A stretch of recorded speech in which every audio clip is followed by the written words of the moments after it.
Hello, I'm Dr. Wickham Simonds.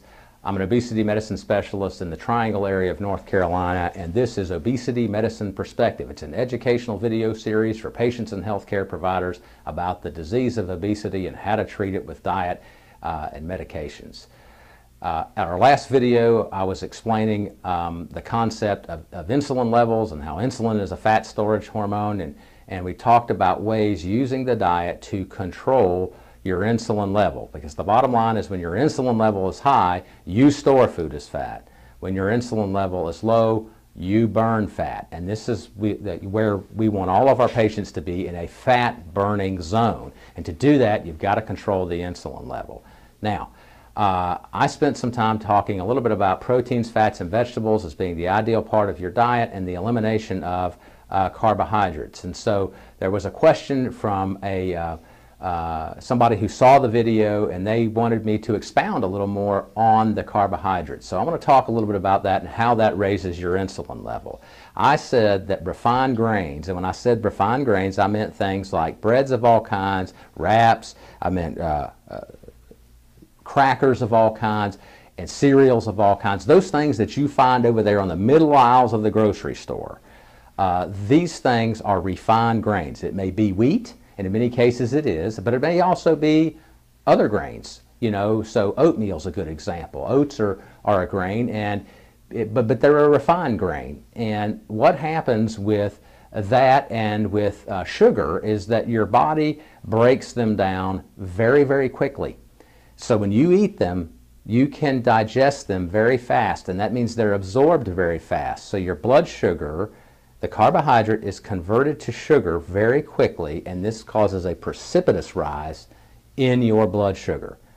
Your body knows that, and to keep you from becoming a diabetic, your pancreas then has to secrete a lot of insulin to control that blood sugar, and that's where the high insulin level comes from. So when you pick out even whole wheat bread and whole wheat crackers and those things that otherwise have some other health redeeming quality, this process is still taking place. And so even though the other health redeeming quality may be there, it doesn't mean that it helps you lose weight. And this is the reason why, because it can provoke this high insulin level. Obviously things with white flour, so if you talk about white bread and all sorts of cookies and candies and cakes that have white flour in them, I think everyone kind of gets the fact that that's the enemy.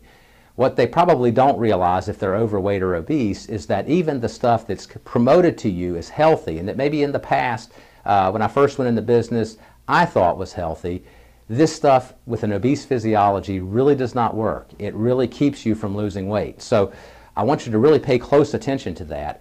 I was saying about sugar, I think that's a no-brainer. Everyone gets the fact that sugar is absorbed very rapidly, and your blood sugar goes up even faster than with the refined grains, and this is absolutely toxic to the human body. The insulin level gets very, very high with that, and so I want all of you to do your very best to eliminate added sugar from your diet, and to be very careful about really sweet fruits, for example, because those naturally occurring sugars can be at very high levels in this sort of food stuff, and this can provoke that high insulin level. So when you come to our practice, we teach you about this, and this is the reason why. We want that insulin level down. When the insulin level's down, you burn fat, and excess body fat causes disease. If you want to track that body fat, I highly encourage you to have the InBody 770 body composition analysis done. It's a very precise way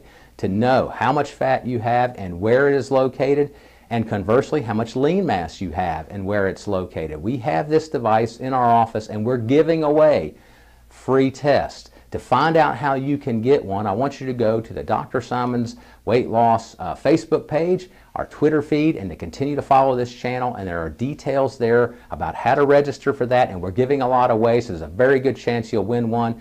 Please go and do that. Until next time, I'll give you the tools, you give me the effort, and together we can overcome obesity.